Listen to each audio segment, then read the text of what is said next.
This is All India Radio. In the program Spotlight, now we bring you a discussion on cabinet decisions. The participants are Shekhar Iyer, political analyst, and Anita Anand, AIR correspondent. Shekhar, in 5 major cabinet decisions taken today, as the Minister of Information and Broadcasting Prakash Javadekar spoke about in his press briefing, he mentioned that the banking system needed a cleanup. Against this, how do you see the scheme of amalgamation of Lakshmi Bank with DBS Bank? I think the speed in which the RBI proposal was taken up by the Union Cabinet without further loss of time itself shows that whenever a situation is coming where the financial stability of a big bank like Lakshmi Bank comes, then I think the government doesn't want to waste any more time so that the depositors are assured and overall banking system also gets a message. Straight away because as Union Minister Prakash Javadekar ji pointed out, the decision is to protect, 20 lakh depositors' interest. And by protecting their interest, you are immediately, conveying a signal that the stability of the banking and the financial system is very important. And with this cabinet decision, that the limit that was placed on the depositors to draw money from the bank, that limitation has gone now. Because people were worried, why this limitation has come. And I think the very important point is DBS was the first foreign bank to receive a banking license, way back in 2014. And they had set up a subsidiary, Indian subsidiary. And what is happening is DBS and Lakshmi Bank, when they got together, which has been seen as a very positive development by even international analysts like JP Morgan and Moody, they have all said that this is going to open up a lot of opportunities. And in fact, way back in September last year, you saw how RBI had put the Lakshmi Bank under the prompt corrective action because as soon as the bank was reporting net losses were widening and right in the second quarter which ended in September 2020, they had reported a loss of 397 crore. And subsequently on 25th September, the shareholders of the bank had voted out 7 members of the bank. And then RBI had appointed a separate committee to manage the whole thing. And that was under the independent directors.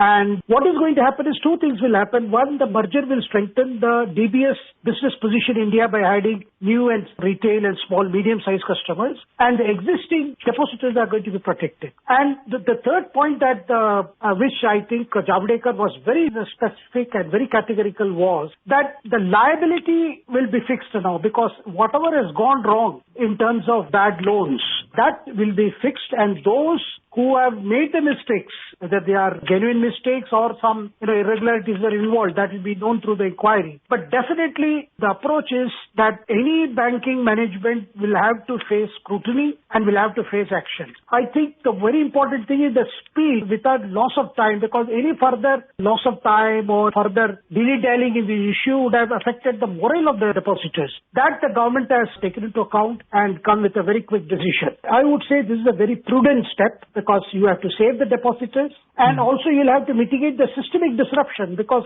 whenever banks' credibility or banks come under this kind of pressure or tension, it affects the entire system because we have seen how NPAs were created previously, particularly over a period of time and finally it hit the ceiling. So I think the government doesn't want to repeat of that kind of situation. So whenever you are seeing some bank assets coming under stress, because the interest of the depositors is paramount and this is going to actually, what will happen is this will the image of the government and the regulator because the Reserve Bank of India also has to be complimented for acting very fast for such timely action. So I think this is a very good thing that has happened as far as everybody is concerned. And as I said earlier, this is being viewed with welcome by most of the rating agencies. And this bank is a very old bank. It's a 94-year-old bank. And DBS Bank, we all know the parent bank is incorporated in Singapore. And that bank has a very strong capital support. And it's one of the leading financial services group in Asia with presence in over 18 markets, though it is headquartered and listed in Singapore. And Mr. Javadekar also mentioned the 12 points program proposed by the Finance Minister Nirmala Sitharaman under the Atmanirbhar Bharat. Would you like to throw more light on this? Because she had specifically mentioned the 20 lakh Atmanirbhar ambitious project. One of the main thing was infrastructure, support for infrastructure. That lot of capital infusion will be done to actually insulate banks who are financing mega infrastructure projects. So if you consider that objective that was announced by the Finance Minister, so today's Union Cabinet decision for more capital infusion into this DIF infrastructure debt financing platform which actually consists of the NIF Infrastructure Finance Limited and ASEEM Infrastructure Finance Limited. So today the cabinet has approved 6,000 crore of capital infusion into this fund over the next 2 years. And apart from that, 7,000 crore will be mobilized as equity. And then 1 lakh crore is going to come from the bond market. So ideally, this approach is to see that the NIF through its Strategic Opportunities Fund, which owns a major portion in these companies, has already invested more than close to about 1,900 crore. So this investment will continue to support the companies which are already investing in these mega infrastructure projects. And the infrastructure project, which Nirmala Sitharaman ji has pointed out, was one of the key areas of the Prime Minister's push. And so this current proposal will see that this government investment will further scale up the potential and will bring in more impact in that infrastructure debt financing space. So overall idea is that if this platform is strengthened so that it can raise enough resources to extend debt support to the banks, which are going to finance more than 1,10,000 crore projects by 2025, and infrastructure is going to be a very important thrust area in pushing growth, particularly towards the objective of $5 trillion economy, and also for employment generation, considering the fact that now the economy is slowly picking up. And because by giving more capital, the banks, they will have more advantage to not only keep financing the ongoing projects, but also to look for, greenfield projects. So that's a very important thing. And all the infrastructure projects, as we know, are executed through the special purpose vehicle. And this is going to actually see that the bond market is also sufficiently enthused to, contribute for infrastructure development. You also mentioned in the current COVID scenario, will the implementation strategy or targets, will they be affected, or do you think the way ahead is, more or less clear and hence we can kind of look up?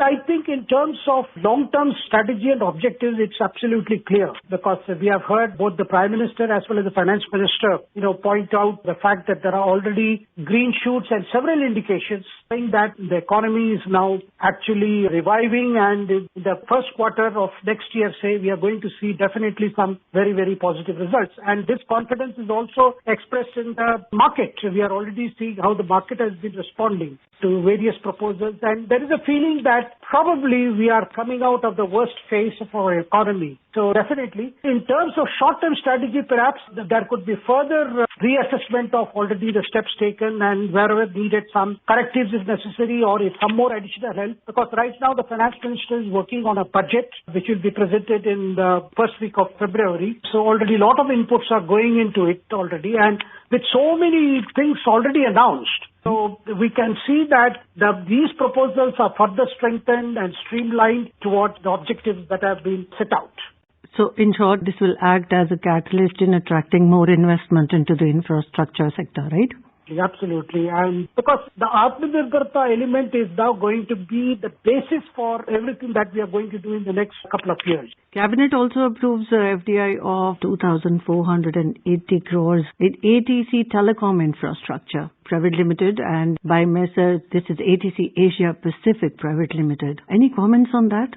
Well, I would only draw attention to what Union Minister Prakash Javadekar ji said, that we were talking of green shoot signs. Actually, these are more than show that the telecom is already signed that the inflow of, foreign investment to India to spur economic growth, and as far as for more innovative approach, particularly in the telecom sector, has already been seen. FDI up to 100% is allowed in the telecom services sector, where you have 49% can come under automatic route, and beyond 49% they go through the government route, subject to certain security and licensing conditions as notified by DOT. Now, in this particular case, this company, which is the ATC Telecom Infrastructure Private Limited, is engaged in the business of providing telecom infrastructure, particularly towers, construction of tower to telecom operators. And this shows the fact that the company has approached for permissions is itself a measure of confidence in the future of the telecom industry in India. And normally what is happening is that up to 5,000 crore, actually you don't need any clearance, but beyond that you do need support. Now, what is going to happen in this telecom infrastructure